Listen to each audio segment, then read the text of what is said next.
En primer lugar, gracias a todos los asistentes por permanecer en estas jornadas a pesar de la hora. También dar la enhorabuena a todos y cada uno de los ponentes que han participado, así como a las compañeras moderadoras que desde su discreción han sabido guiar muy bien estas intervenciones. En esta última sesión del día vamos a tratar un tema de enorme impacto social. Y para ello tenemos con todos nosotros al excelentísimo señor don Julián Sánchez Melgar. Buenas tardes. Buenas tardes, muchas gracias. Don Julián tiene una extensa y prestigiosa carrera profesional. Es magistrado del Tribunal Supremo en la Sala de lo Penal, ha sido fiscal general del Estado y miembro nato del Consejo de Estado. Entre sus numerosas distinciones cuenta con la Gran Cruz de la Orden de San Raimundo de Peñafort, académico correspondiente a la Real Academia de Jurisprudencia y Legislación de España, Orden al Mérito Policial con distintivo blanco otorgada por la Escuela General del Cuerpo Nacional de Policía de Ávila, Cruz al Mérito Militar con distintivo blanco, Cruz al Mérito Profesional con distintivo blanco otorgado por la Escuela General del Cuerpo Nacional de Policía de Ávila, otorgada por la Asociación Profesional de Jefes de Cantabria. Don Julián siempre ha estado muy vinculado a la formación de los policías locales, lo que siempre le ha proporcionado una satisfacción personal. Medalla al mérito por la Asociación Escalas Suboficiales de la Guardia Civil, por sus actividades de docencia.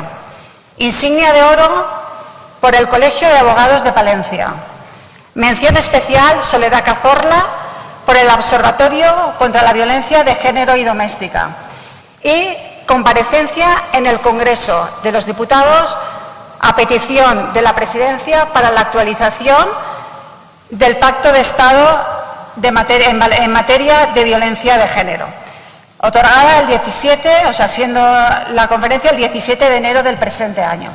Todas ellas, entre muchas otras. Don Julián es un magistrado muy conocido por ser un activo defensor en la lucha contra la violencia de género, además de pionero en importantes propuestas y resoluciones de esta materia. Por ello, nadie mejor que él para analizar hoy, ante todos nosotros, este gran problema social que es la violencia de género. Cuando usted quiera, magistrado. Muchas gracias. Muchas gracias.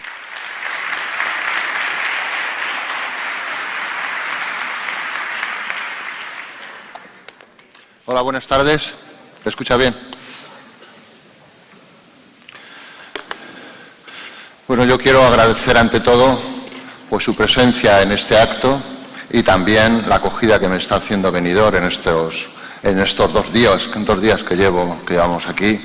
Fue ayer un día estupendo en el que tuvimos oportunidad de compartir con los jefes y oficiales de la Policía Local de Benidorm y de otras policías locales de la Comunidad Valenciana.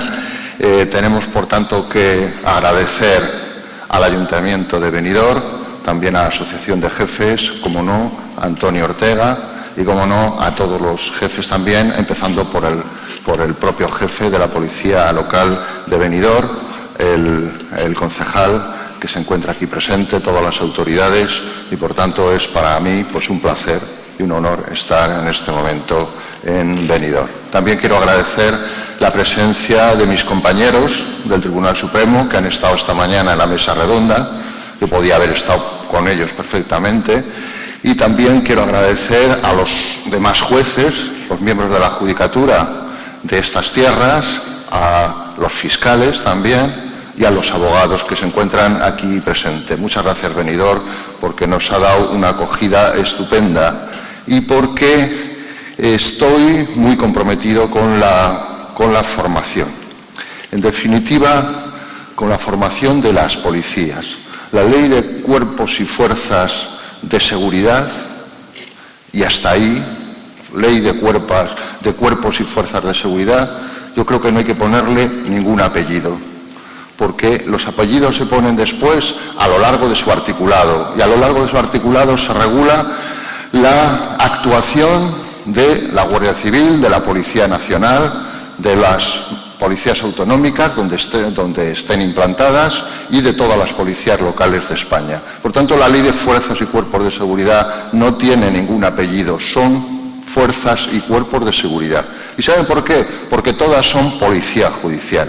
Todas son policía judicial sin ninguna duda, porque lo dice la Ley de Enjuiciamiento Criminal y porque estamos...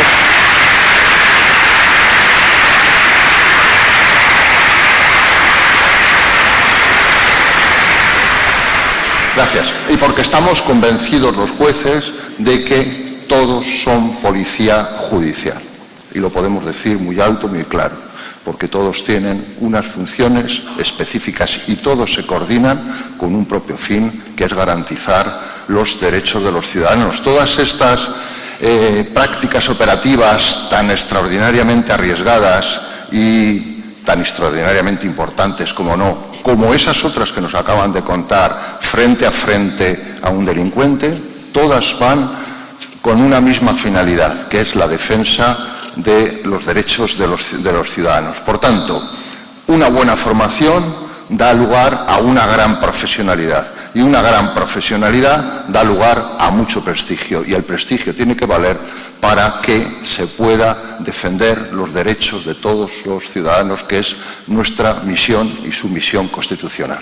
Por tanto, con este preámbulo sí que quería enmarcar, y voy a hacer alguna crítica después, como se ha hecho esta mañana también, algunos aspectos de la regulación de las policías locales que creo que tienen que estar como un cuerpo emergente de seguridad, como un cuerpo emergente de seguridad. Y no lo digo por nada específico, sino lo digo con mi experiencia que me ha dado pues el trabajar con la formación hace muchos años en Cantabria de la policía local, las policías locales, como miembros también de la policía local, de la policía judicial. Voy a tratar hoy un tema que está en pantalla, que es la violencia de género, un grave problema social.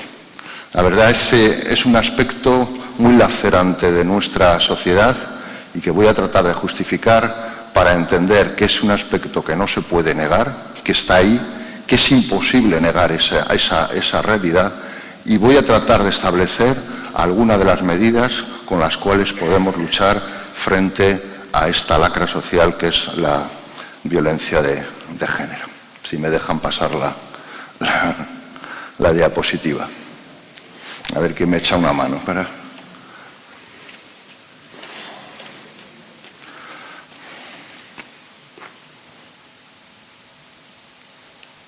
¿Sí? Ahora está. Ahora, perfecto. Bueno, pues fijaros, ¿quién puede negar esto? Desde el año 2003, desde el 1 de enero de 2003, se computan los datos de las muertes de mujeres por violencia de género a cargo de sus parejas o exparejas, de sus maridos o sus exparejas. ¿Saben cuántas van? Desde 2003, 1.192. Y es el dato exacto a día de hoy. Desde el 2003 hasta el 2023 han pasado 20 años aproximadamente, ¿no? ¿Saben cuántos muertos produjo la horrible banda criminal ETA en más de 40 años de existencia? Unos 800 muertos, lo sabemos perfectamente. Pues bien, en 40 años ETA mata a 800 personas, en 20 años esta lacra social produce la muerte de prácticamente 1.200 mujeres. Creo que la realidad incontestable de esta cifra no se puede negar. Pero es que no se puede negar tampoco si pensamos que esto no es más que una especie de punta del iceberg. Porque en esta realidad de la violencia de género, la muerte es el último escalón de la violencia. Antes de eso hay una cantidad de delitos denunciados y no denunciados, sancionados, relacionados con la violencia de género, que son cientos de miles al año. Por tanto, si multiplicáramos las cifras, veríamos la realidad social de este comportamiento, de esta lacra social, que yo creo que no se puede negar. Está puesto en pantalla las cifras de víctimas mortales desde el año 20, 21, 22 y 23.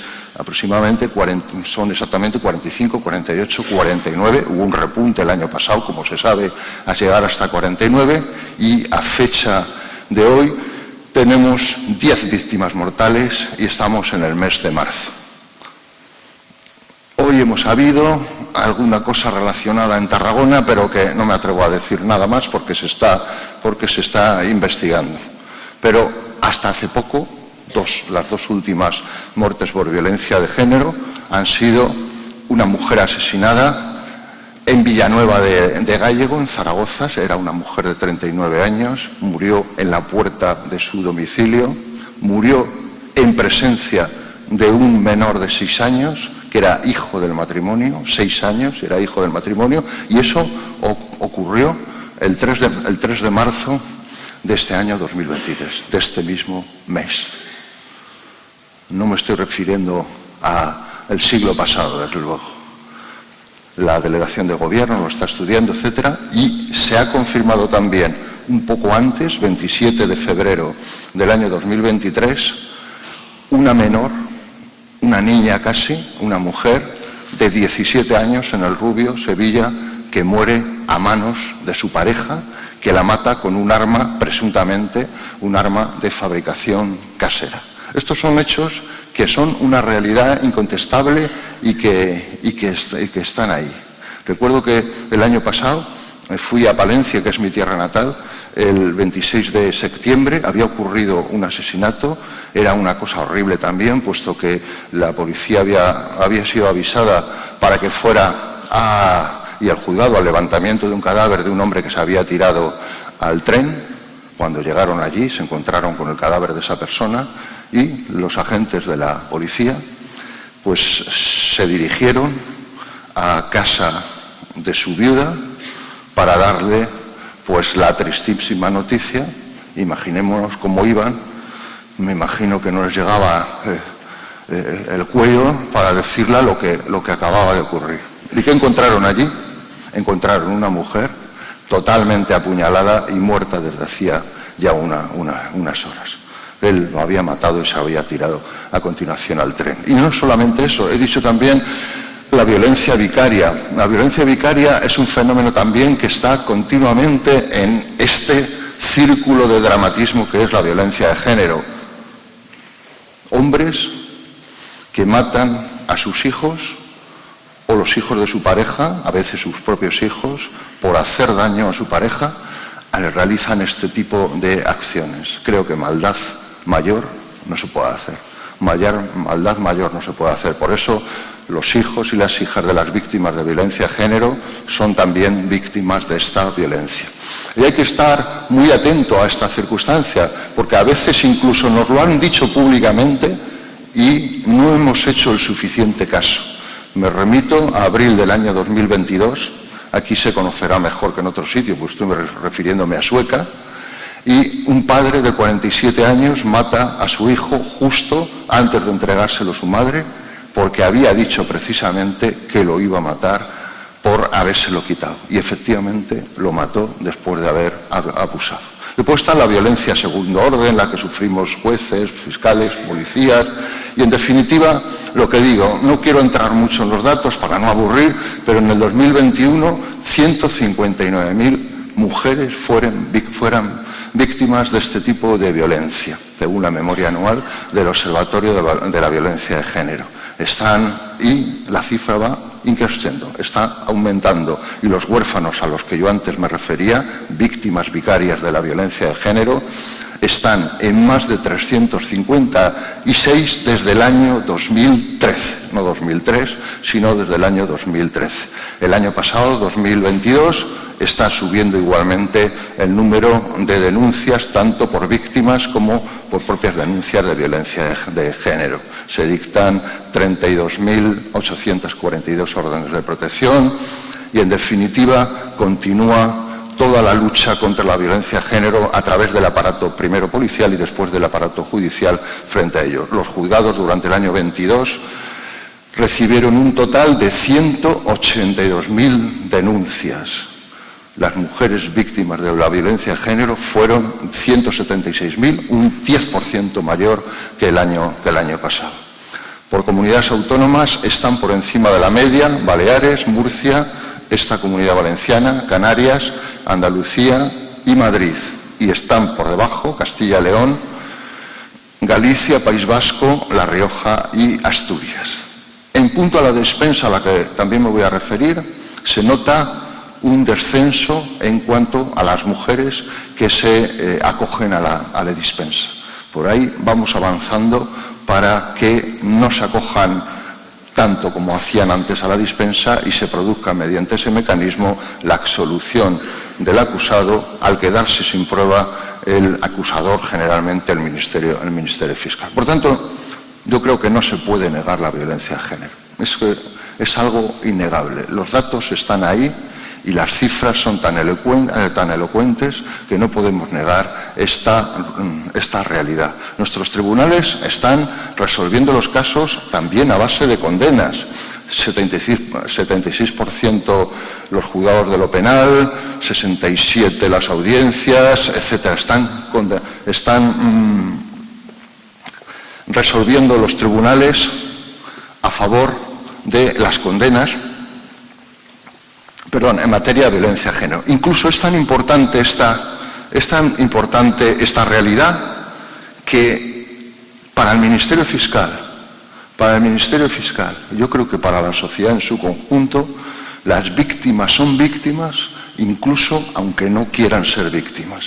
Que parece una paradoja, pero que no lo es, porque ya se ha dado este caso. Se dio este caso en un juicio celebrado en enero de este año, en enero de 2023, en el cual se había producido una bofetada de él hacia ella, que eran pareja, en la red TikTok, y a pesar de que no hubo denuncia por las lesiones que se había producido esa mujer, el Ministerio Fiscal dijo que era víctima de la violencia de género. Se esperó con mucha expectación qué iba a hacer el juez ante esa situación. El juzgado penal número 1 de Soria, el 28 de enero de 2023, condena a este hombre a 1 año de prisión, al hombre que abofeteó a su mujer mientras ésta realizaba en directo en la red social TikTok. Por tanto, estamos en presencia de un delito público, y esto lo dice la Fiscalía también. Los delitos de violencia de género no son cualquier delito público más. En su investigación y enjuiciamiento subyace no solo el interés concreto de la víctima, sino un interés colectivo. Son delitos que tienen una grave repulsa social. También lo ha dicho Ángeles Carmona, que es la presidenta del Observatorio para la Violencia de Género dentro del Consejo del Poder Judicial. Dice, en España tenemos una asignatura pendiente, que es el tema de la reeducación de los maltratadores. Y esto yo creo que es verdad. Lo ha dicho también Marceline Naudí, que es la presidenta del gremio. Dice, España es pionera incluso en esta materia, en tanto que ha aprobado una ley integral contra la violencia de género en el año 2004, muchos años antes del Convenio de Estambul, que es un instrumento europeo para luchar contra la violencia de género. Por tanto, frente a la violencia de género, yo creo que debemos destacar la gravedad del problema, la empatía con las víctimas, la especialidad de su enjuiciamiento, el rigor de su tratamiento dogmático, que no se produzca nunca el olvido de su impacto social y, en definitiva, el no a la violencia de género. ¿Por qué? Porque estamos en presencia de una desigualdad. Los actos de violencia de género no son actos que tengan otra configuración especial, sino haberse realizado con un grado de subyugación, de dominación, en definitiva, de desigualdad entre hombres y mujeres. Eso es lo que caracteriza, y ya veremos qué es lo que dice también el Convenio de Estambul, eso es lo que caracteriza la violencia de género. La violencia de género tampoco se puede decir que es novedosa, estuvo siempre en nuestra sociedad, pero se trataba de silenciarla.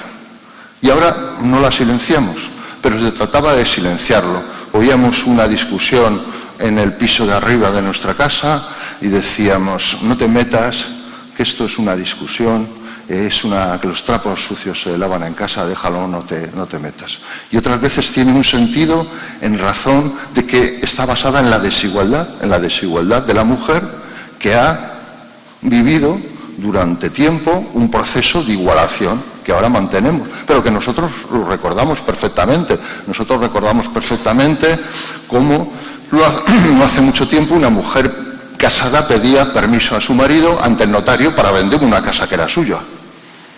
Eso hoy no podríamos prácticamente no ni verlo, sino ni de comprenderlo. No hace mucho tiempo, cuando en la República las mujeres votan por primera vez. Por tanto, estamos en un periodo de igualación, no eran iguales, y por eso se arrastra este periodo de igualdad. Por tanto, los poderes públicos deben remover, dice el artículo 8º de la Constitución, los obstáculos que impidan la consecución de una igualdad real y efectiva, y así lo dice también el Código Civil cuando habla de la realidad social del tiempo en que tenemos que juzgar estos hechos. Por tanto, ya hace tiempo que la perspectiva de género no constituye una mera recomendación a los poderes públicos para que actúen en esta materia, sino que no es una recomendación, es una obligación de actuar con perspectiva de género. Con perspectiva de género, como esta sentencia del Tribunal Supremo del año 22 de noviembre, que ya habla, debe analizarse el supuesto con miras de género, en ponencia de Vicente Magro. Lo cual no implica, dice, que se relajen los mecanismos de protección ni los mecanismos de la presunción de inocencia. Porque yo ahí siempre he dicho que la presunción de inocencia no rige materia de perspectiva de género. Sería absurdo que un acusado de robar una cartera, como la que veíamos esta mañana, tuviera un estándar distinto de presunción de inocencia de otro acusado que se sentara aquí por haber pegado a su mujer. Sería absurdo que tuvieran un estándar distinto de presunción de inocencia, que no, hay un poco más de presunción de inocencia para el carterista y un poco menos de presunción de inocencia para ese presunto maltratador. Eso no tiene sentido ninguno. Por tanto, los parámetros de presunción de inocencia aparecen íntegros, incluso los de confesión. Veremos que hay algunos promotores de violencia de género y algunas asociaciones que pretenden incluso que la confesión no opere para el maltratador de violencia de género. Y a mí no me parece tampoco correcto, porque la confesión lo que hace es esclarecer los delitos, ahorrar costes y, por tanto, que la verdad florezca a través de una investigación más sencilla, porque confiesa al autor de los hechos.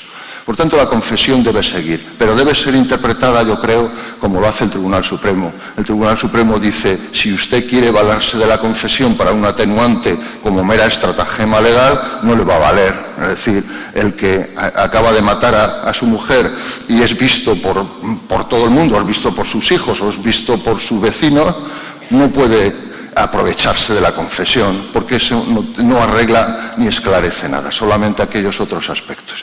Por tanto, igualdad efectiva entre hombres y mujeres, artículo 4 de la Ley 3/2007, perspectiva de género, y ya con todas las letras y con todo su significado, artículo 49 del Convenio de Estambul. El Convenio de Estambul es ley interna ya para España, y ahí dice que las partes adoptarán las medidas necesarias para que se interpreten las leyes con perspectiva de género. La jurisprudencia, por tanto, ha ido en esa línea de interpretar con perspectiva de género.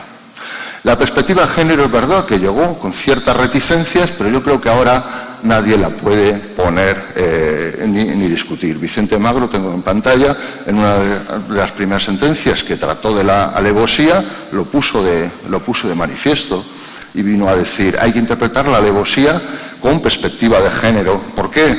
Porque todos nosotros nos encontramos más inseguros cuando estamos en la calle en general que en casa. En casa estamos seguros, en casa estamos a salvo de cualquier tipo de ataque o de enemigo externo. Pero aquí ocurre lo contrario, porque en el caso de la violencia de género, donde son atacadas y muertas las mujeres, son precisamente en su casa. Luego, por tanto, allí están más indefensas y debe interpretarse la alevosía convivencial o doméstica con esa perspectiva de género. ¿Qué es también una perspectiva de género? Pues es pensar que si una mujer tarda mucho en denunciar unos hechos porque no se denuncia al primer bofetón, sino que se tarda, se aguanta, se espera una rectificación, se espera que esa pareja o ese marido pues vaya pudiendo rectificar su comportamiento, y llega un momento en que esa mujer ya no puede más y se encuentra con que la gota ha desbordado el vaso y se marcha a su cuartel de la policía local, ya que estamos aquí, por ejemplo, para denunciar estos hechos. Lo que no puede decirle después el juez es: mire, como ha tardado año y medio en venir aquí, ya no la creo.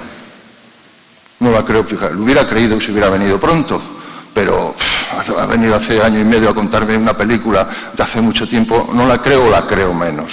Eso es actuar contra la perspectiva de género precisamente. Configurar la agravante, como acabo de decir, con carácter convivencial. Interpretar los tipos penales con la finalidad de protección ante los hechos que la realidad nos demuestra. Tenemos que interpretar los tipos penales con finalidad de protección, que es para lo que sirve, y para lo que se inventó el derecho penal. Por tanto, estos elementos son totalmente necesarios. Desde entonces se han dictado un montón de sentencias en materia de violencia de género relacionada con la perspectiva de género, e incluso una primera que tengo en pantalla ahí, de 31 de enero del año 2006, ya en un caso de integridad moral, ya la fiscal de violencia sobre la mujer, Flor de Torres Porras, señalaba ya esa interpretación en violencia de género, u otras, como en el caso de no absorción de una serie de amenazas, en un delito de maltrato, en la que había habido maltrato y amenazas, y decía: se tienen que aplicar los dos tipos. O la necesidad de contemplar los actos de acoso de la expareja del artículo 172 ter 2 con perspectiva de género en el delito de acoso o estángel, que te sonará. Entonces, ¿por qué? Porque el acoso de la expareja debe ser contemplado con perspectiva de género, porque en ese estadio, en esa perspectiva, en ese escenario se está enmarcando. O el análisis del bofetón, también lo mismo, en una sentencia que se vio el 25 de abril de 2019, en el que una persona, la pareja, había dado a una mujer un par de bofetones y fue condenada por un juzgado de lo penal, y la audiencia interpretó que lo que estaba era reanimándola. No, es que la está reanimando. No, dijo el Tribunal Supremo, no la está reanimando, la está agrediendo. La está agrediendo y, por tanto, debe ser condenada a esa. Y, en definitiva, la última de las leyes, esta pasa un poco desapercibida, que es la Ley 15/2022 de 12 de julio para la igualdad del trato y la no discriminación, se refiere a esta evolución, la evolución de la ley integral, la evolución, en definitiva, del Pacto de Estado contra la Violencia de Género en diciembre de 2017. Se ha hecho antes referencia a una comparecencia que tuve el honor de acudir ante la subcomisión del Congreso de los Diputados. Me citaba la presidenta del Congreso de los Diputados a que acudiera a esa subcomisión y para que ofreciera, pues, en fin, mi perspectiva y las medidas que yo pudiera aportar en esa lucha. Por supuesto que les dije que no tenía la varita mágica para luchar contra la violencia de género. Ojalá tuviera la varita mágica para luchar. Pero no obstante, les hice algunas consideraciones al respecto. Y les dije también que era muy importante partir de estos tres parámetros: educar, prevenir y sancionar. Creo que estos son absolutamente imprescindibles. Y además, me atreví, si acaso, a decirles una cosa, no sé si me pasé o no, pero lo voy a decir lo que dije ante todos los grupos parlamentarios. Digo, mire, sabemos la situación que se está, no hay más que leer los periódicos, en fin, hay una cierta ebullición política, ¿verdad? Y hay una... No soy yo nadie para decirles nada, pero si la renovación del Pacto de Estado frente a la violencia de género pudiera salir, como salió la ley integral, con el mayor de los consensos, ya habríamos adelantado un paso muy importante en una materia de tanta trascendencia y de tanta sensibilidad para la sociedad como es esta.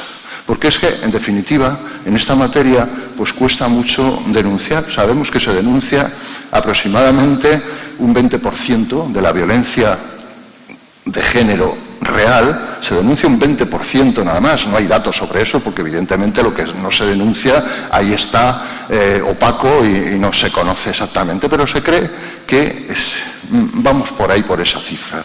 Y todos sabemos que a la mujer víctima de violencia de género le cuesta mucho dar este paso. Y le cuesta mucho dar este paso, pues porque piensan que denunciando pueden llevar a la cárcel al padre de sus hijos y eso, pues lógicamente, les provoca una gran tensión emocional.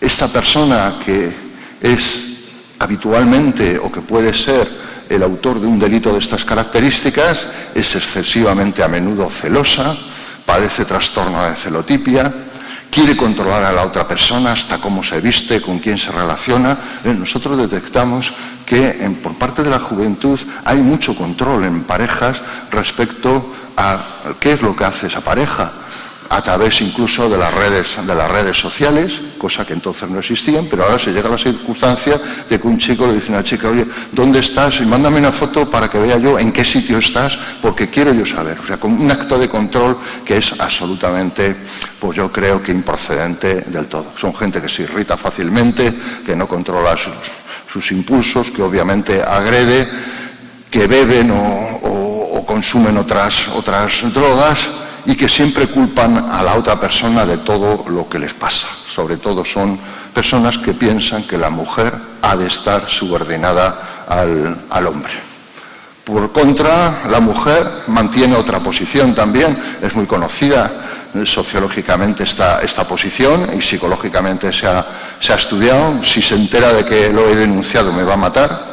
El proceso se va a volver contra mí, nadie me va a creer, estoy metido en un desideratum, nadie me va a creer, mis hijos me van a hacer responsable de lo que les ocurra, o incluso llegan a posturas como esta última.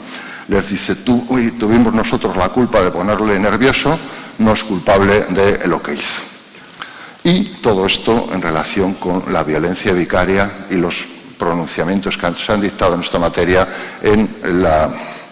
en materia de prisión permanente revisable cuando se producen la muerte de niños y niñas en esta situación.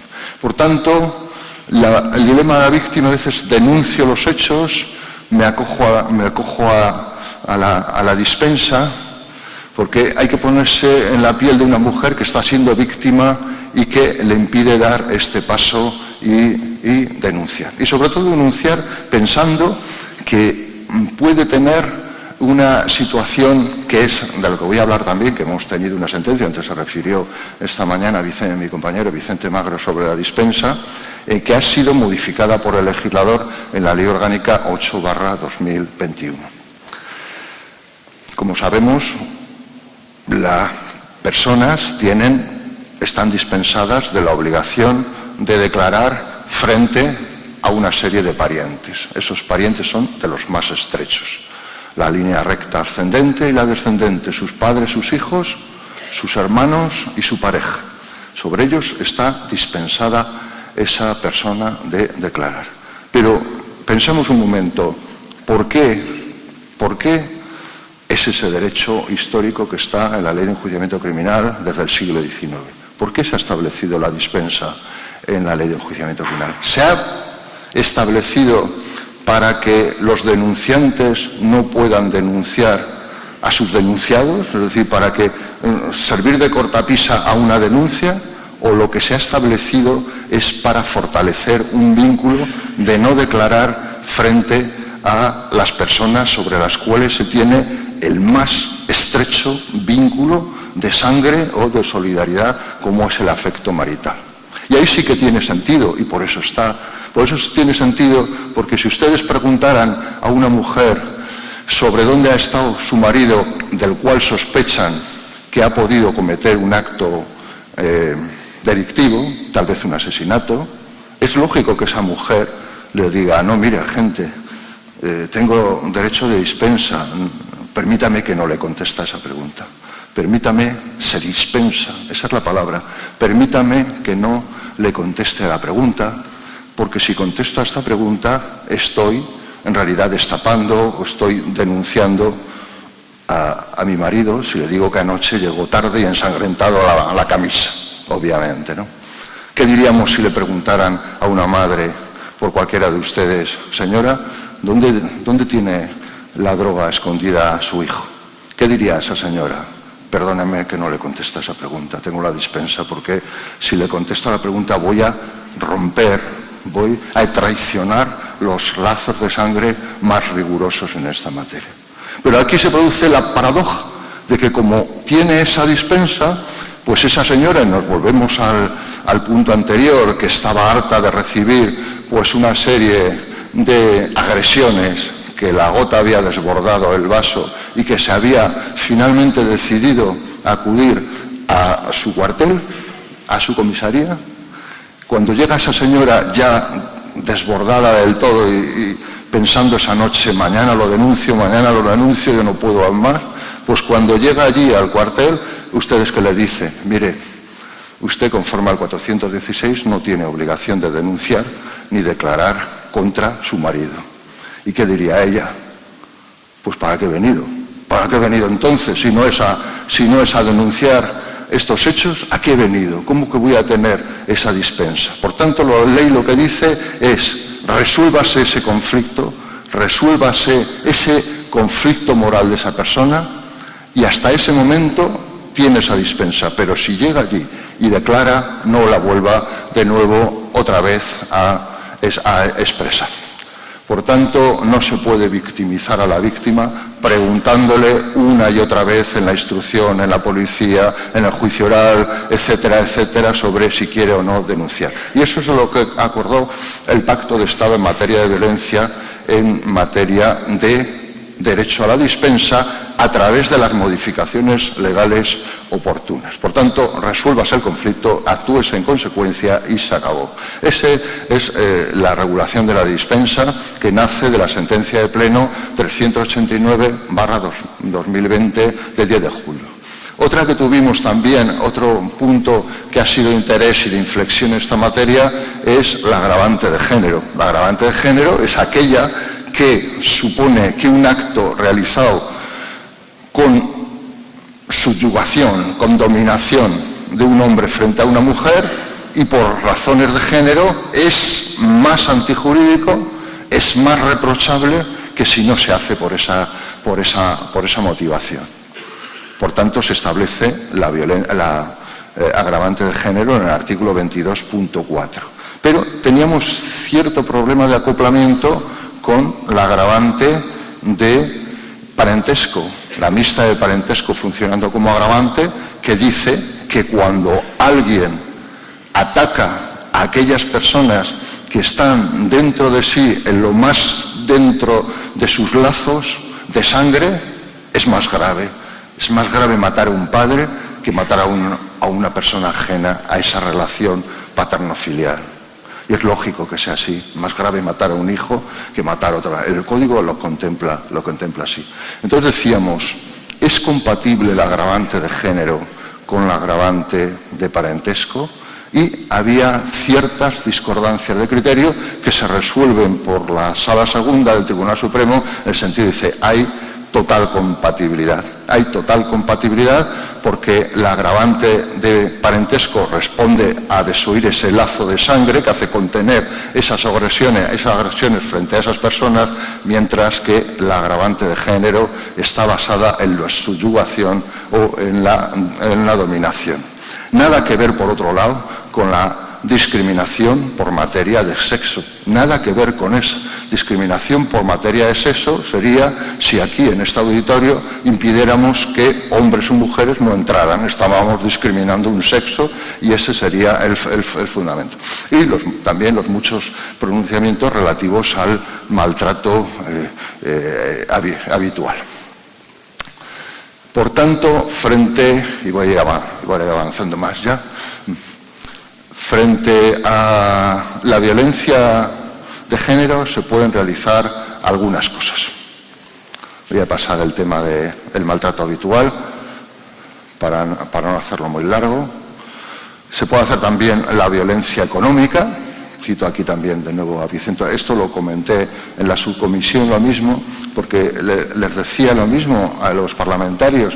Mire, tenemos que comprender, y esta sala lo está diciendo, que tan grave es pegar un bofetón a esa persona como no pagarle las pensiones, para ella o para sus hijos. La estamos agrediendo de forma distinta, pero la estamos agrediendo también si hay una violencia económica. Por tanto, frente a la violencia de género, yo creo que hay que hacer estas cosas.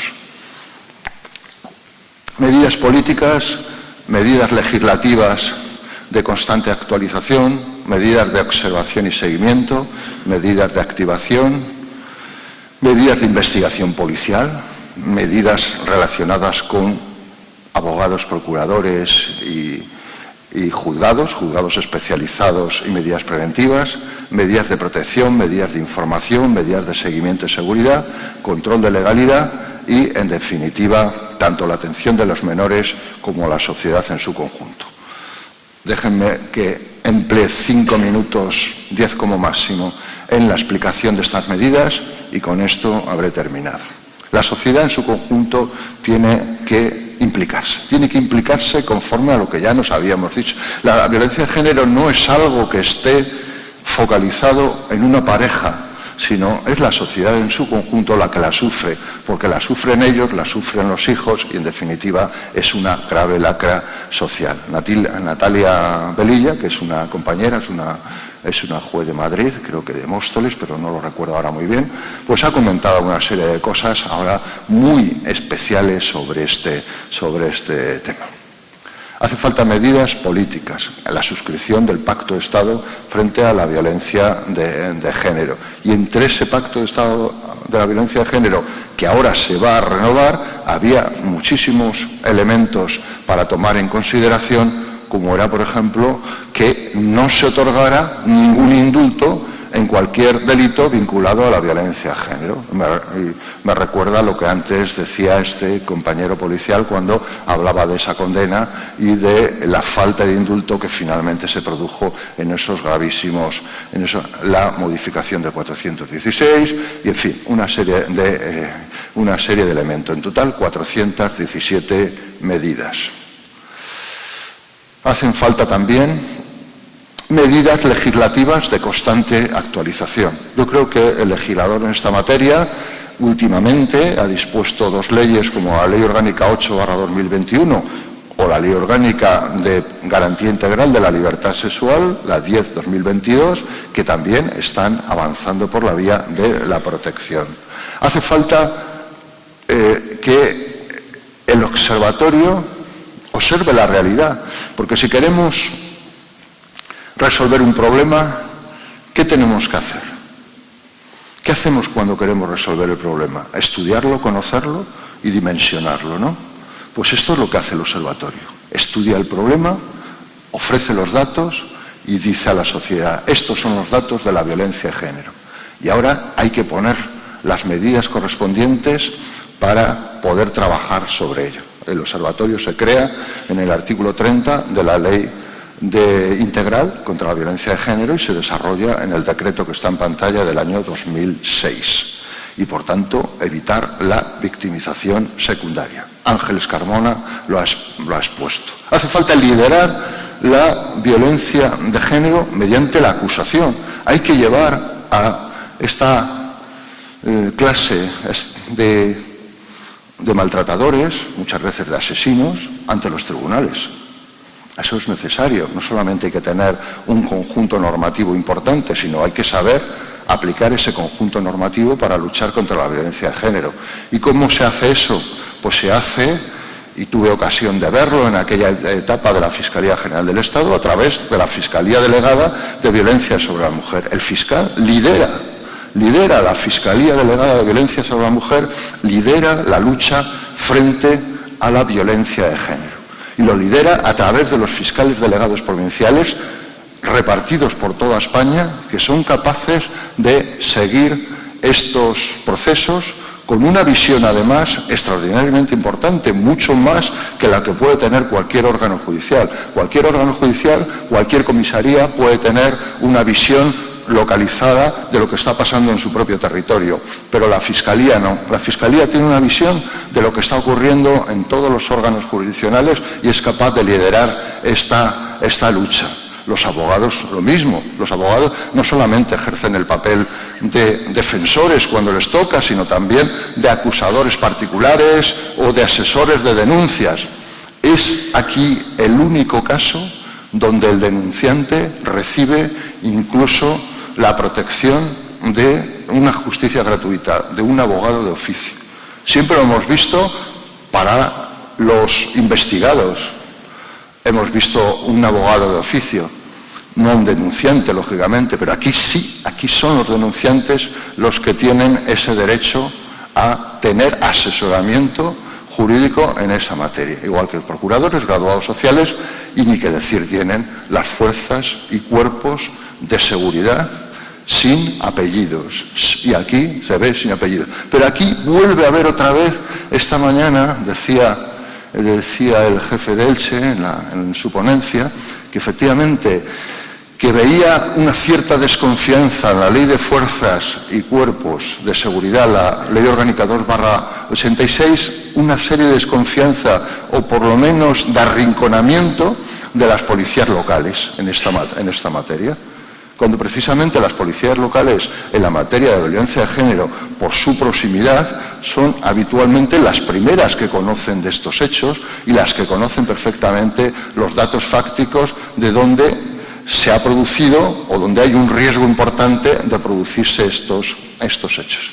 Pero la ley, muchos años después, estamos en el año 2004, ya no en 1986, estamos en 2004 y vuelve a caer otra vez en la misma. Vuelve a caer en la misma. Artículo 31.1. El Gobierno establecerá en las fuerzas y cuerpos de seguridad del Estado el apellido, que decíamos, el apellido que no me gusta poner, porque todos son fuerzas y cuerpos de seguridad, unidades especialidades de prevención de violencia de género y el control de la ejecución de estas medidas.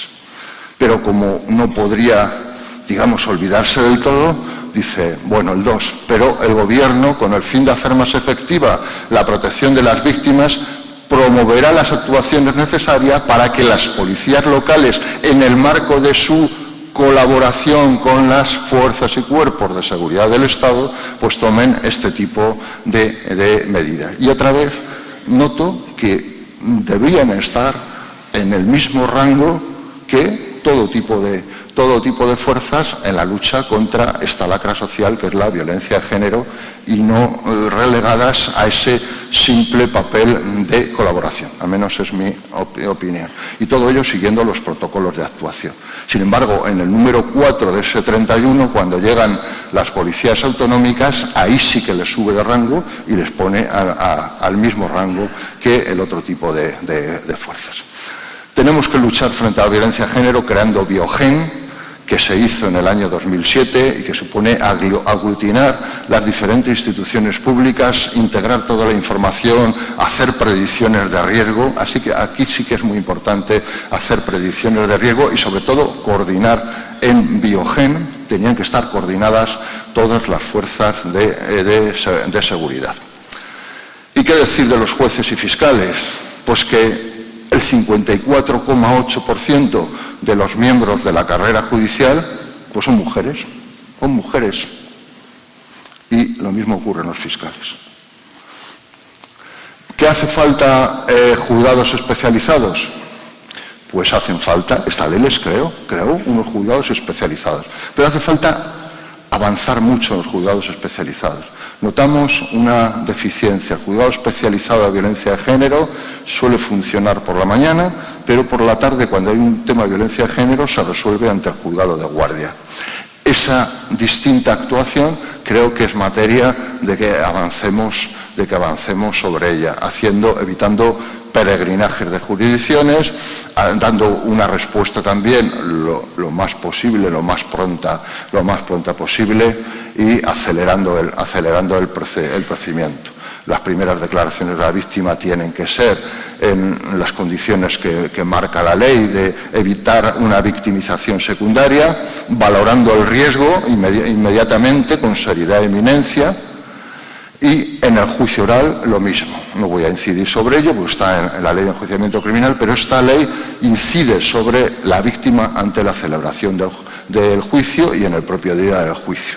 Incluso con atención a los medios de comunicación. Los medios de comunicación pueden informar de un proceso, pero no pueden hacer juicios paralelos, que es una cosa totalmente distinta. Y en la fase de ejecución también hay una asignatura pendiente, porque creemos que la cuestión queda terminada cuando el proceso se ha terminado con el dictado de una sentencia condenatoria firme, y sin embargo falta toda la ejecución.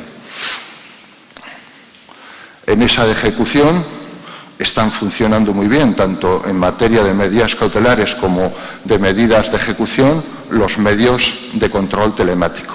Los medios de control telemático tienen dos ventajas. Una, que son muy disuasorios, porque quien los tiene sabe que cualquier cosa que haga se van a registrar, y por tanto tienen la otra ventaja, que es dejar un registro de esos incumplimientos si los hay.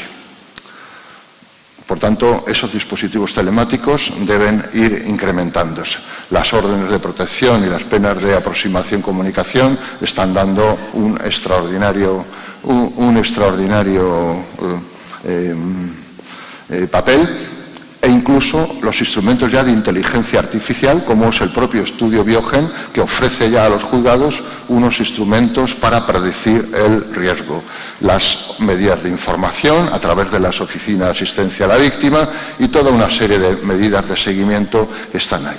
Hay que informar a la víctima de la violencia de género, y esto hay que hacerlo también desde el primer momento en que se recoge la denuncia, sobre todos los derechos que tiene: derecho de información, de asistencia jurídica gratuita, de asistencia social integral, incluso psicológica, de derechos laborales y de seguridad social, que están ahí comprendidos, de los derechos de percepción de ayudas sociales, que también los van a tener, incluso el acceso a la vivienda y a las residencias públicas para mayores. Finalmente, ya sí que voy terminando, hace falta el que tomemos especial atención frente a los menores. Hay que tomar especial atención frente a los menores, porque a los menores son aquellos miembros de la familia que son más vulnerables para sufrir este tipo de violencia. De tal manera que incluso la Ley Orgánica 10/2022 está señalando la suspensión del régimen de visita, estancia, relación o comunicación, precisamente tras una denuncia. Tras una denuncia, suspensión de esos. Pero claro, eso puede dar lugar a una posible inconstitucionalidad que ha resuelto ya el Tribunal Constitucional. En la sentencia que les voy a poner ahora en pantalla está la 106/2022, donde dice que esto no es constitucional. Y es curiosa esta sentencia, porque en esta sentencia 106/22 el Tribunal Constitucional resuelve eso, que no hay tacha de inconstitucionalidad, y hay un voto particular, en este caso concurrente. Y ¿saben qué dice este voto particular concurrente? Dice: estamos de acuerdo con toda la argumentación de la mayoría, pero si se hubiera puesto que además esto es perspectiva de género, pues no hubiera sobrado nada a la resolución. La perspectiva de género, por tanto, desde el Tribunal Supremo y el control de legalidad, pues hace que tengamos continuamente sentencias sobre esta materia, que voy a ir pasando para ir terminando. Y finalmente, la sociedad en su conjunto. La sociedad en su conjunto se tiene que involucrar en esta materia, pero se tiene que involucrar hasta el punto de que no puede desconocer ni desentenderse de algo que está sucediendo y que está percibiendo por los sentidos.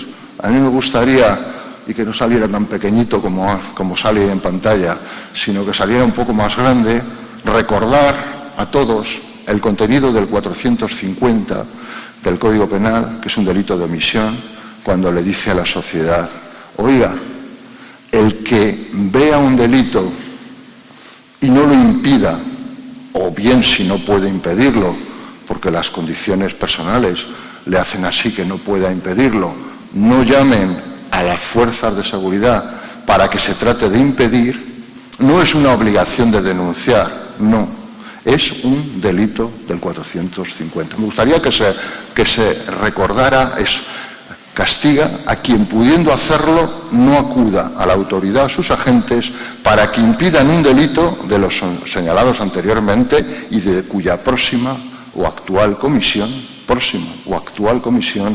tenga noticia. Es decir, esa persona que ni siquiera acude y que se desentiende totalmente de esa asistencia a esa víctima que está siendo agredida, golpeada, no es que incumpla ya una ritual obligación de denunciar, no, sino que está incardinada en el delito diseñado en el artículo 450 del Código Penal. Por tanto, la sociedad en su conjunto también tenemos mucho que hacer. Esto es un problema de todos. Por tanto, y para terminar, desearía expresar finalmente que el silencio que rodeaba la violencia contra la mujer deje ya de ser silencio, que atrás quede el maquillaje que cubría la cara magullada de las mujeres maltratadas, que no oculte nunca más su rostro demacrado y que lo único que veamos sea su sonrisa. Muchísimas gracias por tu atención.